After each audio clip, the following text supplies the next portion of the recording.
另外，林彦州的钟义顺雄雄提出 AI 的句，和市长示范如何打卡车片，互伊拍的。市长也安慰家己，超过20档也阁会记哩。不过温馨的动作背后，另外要凸显的是，安平有一间托婴中心，照顾这6个月婴仔，竟然差不多是用对的。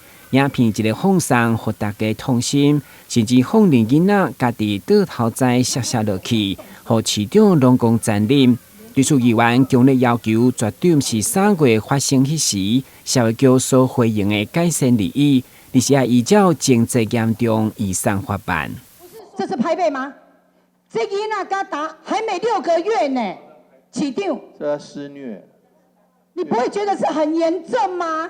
非常严重。当警察局要去调袋子的时候，你知道怎样吗？园方说监视器已经被社会局拿走了，所以他没有监视器。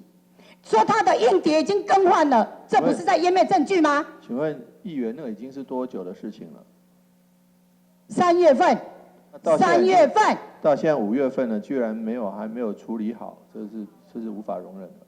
为了追究该托婴中心甚至有经营幼儿园的可能伤害，3位家长专工到议会向市长递交陈情书，相当痛心，表明因将提出告诉。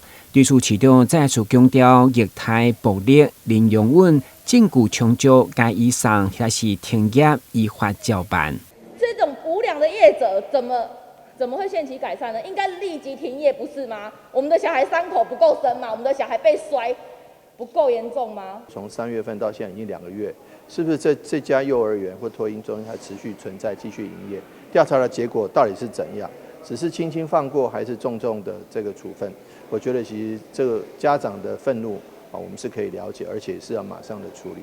我们也会即刻来启动，然后要求这个相关人士不能够继续再执行这样的业务。